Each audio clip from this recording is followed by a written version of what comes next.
이 전차는 소련이 1934년부터 2차 대전이 터지던 해인 1939년까지 생산한 T-35입니다.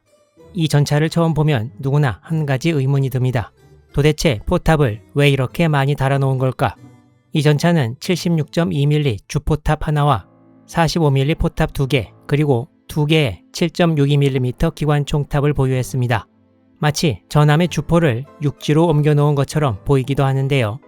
오늘날의 기준으로 보면 비효율적이고 심지어 우스꽝스럽게까지 느껴질 수 있습니다. 하지만 1차 대전이 끝나고 2차 대전이 시작되기 전에 전간기인 1930년대 당시에는 오히려 이것이 미래의 전차라고 생각한 사람들이 적지 않았습니다. 그렇다면 당시의 설계자들은 왜 포탑을 여러 개 달아야 한다고 믿었을까요? 그리고 이 개념은 왜 순식간에 역사 속으로 사라졌을까요?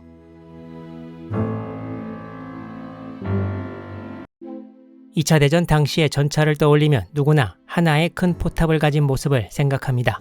다포탑 전차라는 기괴한 괴물이 탄생한 배경을 이해하려면 군인들에게 끔찍한 악몽을 선사했던 1차 세계대전의 참호전으로 돌아가야 합니다. 기관총과 철조망 그리고 끝없는 대포 요새로 뒤덮인 전선은 그야말로 보병들의 무덤이었습니다. 이 지옥 같은 교착 상태를 깨기 위해 1차 대전 참전국들은 새로운 무기가 필요했는데요. 선구적인 역할을 했던 나라는 영국이었고 이 노력을 이끌었던 사람이 나중에 2차 대전 때 영국을 이끄는 윈스턴 처칠이었습니다. 이 사진은 1914년에 찍은 것인데요. 윈스턴 처칠은 이미 1911년부터 First Lord of the Admiralty 해군 장관을 맡고 있었습니다. 참고로 이건 영국 해군을 지휘하는 제독이 아니라 해군성을 이끄는 정치인이 맡는 자리였습니다. 처칠은 적의 참호 방어선을 돌파하는데 장갑을 갖춘 차량이 적격이라고 생각했습니다. 1차 대전이 터지자 영국 해군 항공대는 적진 후방에 떨어진 조종사들을 구하기 위해 이렇게 생긴 장갑 차량을 만들어서 적 후방에서 작전을 펼치기도 했는데요. 처칠은 여기에서 아이디어를 얻어서 장갑 차량으로 참호 방어선도 돌파할 수 있다고 생각했던 것입니다.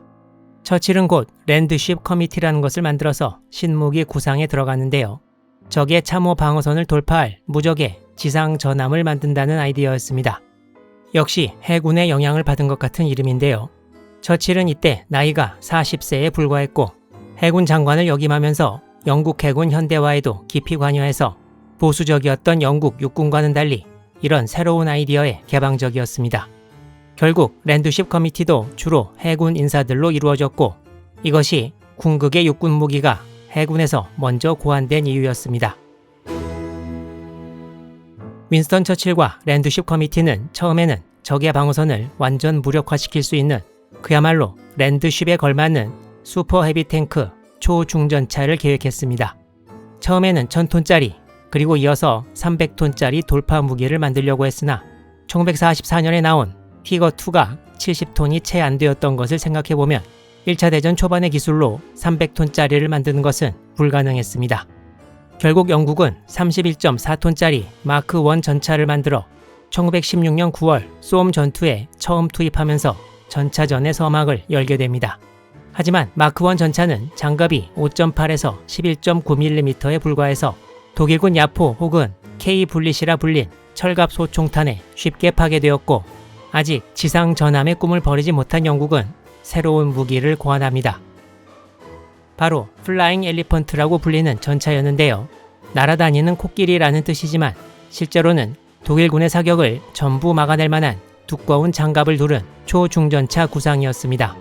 이 전차는 크기는 마크 1과 거의 비슷했지만 무게가 100톤 가까이 나갔는데 전면 장갑이 약 75mm, 측면 장갑이 약 50mm나 되었기 때문이었습니다. 한마디로 적의 공격에 파괴되지 않는 전차를 만들겠다는 생각이었던 것인데요. 영국군은 이 전차를 105마력 엔진 2개로 움직이려고 했습니다. 최고 속도는 시속 약 3km 정도밖에 못 낼 것이 예상되었고 출력 대비 중량이 톤당 2.1마력에 불과해 100톤에 달하는 거대한 차체를 움직이기에는 출력이 턱없이 부족했습니다. 결국 플라잉 엘리펀트는 프로토타입도 만들지 못한 채 계획이 취소되었습니다. 영국군은 이후 현실적으로 생산 가능한 마크 계열 전차를 발전시켜 나갔고 그 결과 1917년 등장한 마크 4는 1200대 이상이 생산되며 제1차 세계대전에서 영국군의 주력 전차로 활약하게 됩니다. 영국군은 비록 현실적인 전차를 만들어서 1차 대전을 치렀지만 강력한 지상 전함의 꿈이 사라진 것은 아니었습니다. 1917년 깡브레 전투에서 영국군은 400대가 넘는 마크4 전차를 투입해 독일군 참호와 철조망을 돌파하며 전차의 위력을 입증했습니다. 비록 후속 공격이 이어지지 못해 전략적 승리로 이어지지는 않았지만 전차가 전장의 판도를 바꿀 수 있다는 가능성을 전 세계에 보여준 전투였습니다. 깡브레 전투는 전차의 가능성을 입증했지만 동시에 새로운 과제도 남겼습니다. 독일군은 세계 최초의 대전차 소총인 13mm 구경의 폐개배어를 개발해 실전에 투입하며 영국 전차에 대응했습니다. 독일의 7.7cm 대전차 포도 영국군의 큰 위협이었습니다. 전차와 대전차 무기의 경쟁이 본격적으로 시작된 것입니다. 이제 전장에서 살아남기 위해서는 각국의 전차는 더욱 두꺼운 장갑과 강력한 화력을 갖추어야만 했습니다. 이러한 요구는 전간기 각국이 거대한 지상 전함을 다시 꿈꾸는 계기가 되었습니다.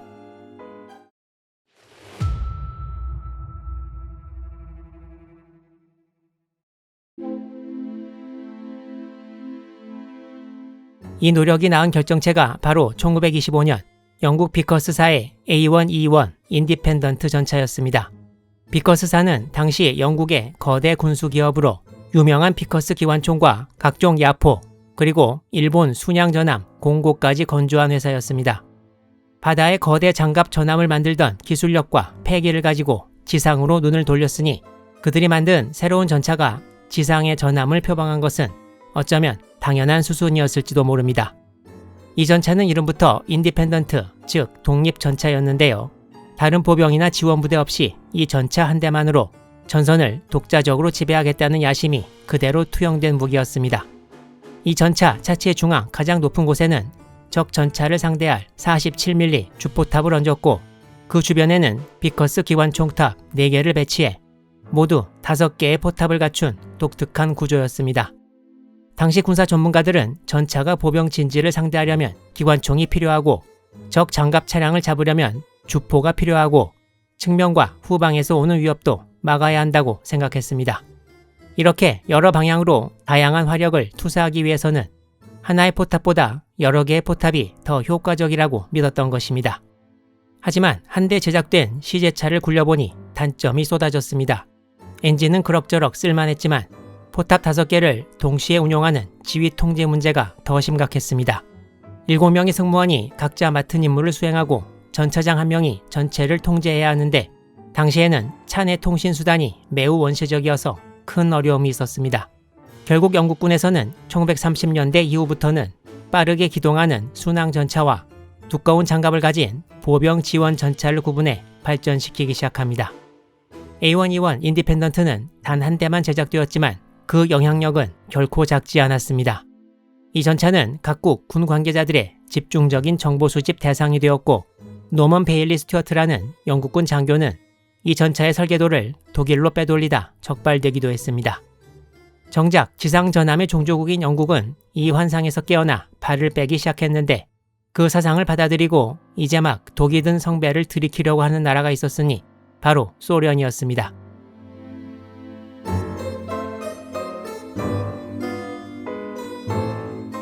비커스 A1E1 인디펜던트의 영향을 받아 소련에서 처음 나온 전차는 바로 T-28이었습니다. T-28은 무게 28톤에 6명의 승무원이 타고 주포는 76.2mm 그리고 전면부 2개의 작은 터렛에 7.62mm 기관총을 설치했습니다. 인디펜던트의 축소판이라고 볼 수 있었습니다. T-28은 500마력짜리 엔진을 탑재해 시속 43.5km의 속도를 달성했고 1933년부터 1941년까지 총 503대가 생산됩니다. 하지만 지상전함의 꿈을 아직 버리지 않은 소련군은 T-28과 동일한 시기에 초거대 전차를 계획하는데 그것이 바로 T-42 초중전차였습니다. 이 전차는 101톤 무게에 14명에서 15명의 승무원이 탑승하고 107mm 주포 하나에 45mm 부포 2개 그리고 7.62mm 기관총 5정을 탑재한 괴물 전차가 될 예정이었으나 막대한 제작 비용과 이렇게 만들면 전선까지 움직이기도 어렵다는 결론이 내려져서 결국 프로토타입도 못 만들고 계획이 취소되었습니다. 하지만 소련은 포기하지 않고 이제는 45톤짜리 다포탑 전차를 계획합니다. 그 결과 나오게 된 것이 바로 T-35 전차. 중앙 최상단부의 주포탑에는 76.2mm 주포를, 전차의 앞과 뒤를 향해 45mm 대전차포가 각각 달린 포탑 2개, 그리고 기관총까지 장착된 이 전차는 지상전함이라는 표현이 과장이 아니었습니다. 적어도 소련군 수뇌부에게 이 전차는 적 전차를 파괴하고 전차와 같이 온 보병까지 전멸시킬 수 있는 궁극의 무기였습니다. 이 전차는 길이가 약 9.7m에 10명의 승무원이 탑승하게 되어 있었는데 전차장, 주포 포수, 주포 장전수, 부포 포수 2명, 부포 장전수 2명, 그리고 기관총 사수 2명, 조종수까지 10명이었습니다.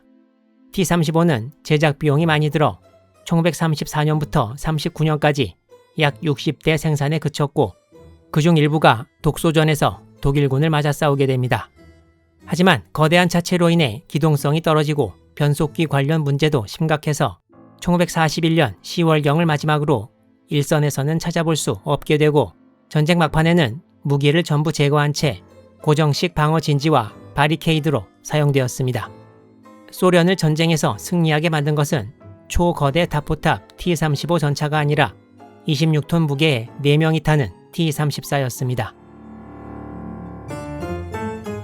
다포탑 전차는 여러 방향의 적을 동시에 상대하겠다는 발상에서 탄생했습니다. 당시로서는 합리적인 해답인 것처럼 보였지만 결국 너무 많은 것을 한 번에 하려다 아무것도 제대로 하지 못한 셈이 되었습니다. 다포탑 전차의 로망은 지위의 혼성과 정비 지옥만을 남긴 채 역사 속으로 사라졌습니다. 전장은 거대한 지상 전함이 아니라 한문의 강력한 주포와 뛰어난 기동성 그리고 높은 신뢰성을 가진 전차를 선택했습니다. T-35를 비롯한 다포탑 전차 관련 시도는 무기의 가치가 화려한 외형이 아닌 전장의 현실과 타협할 때 비로소 완성된다는 진리를 우리에게 다시 한번 일깨워주고 있습니다.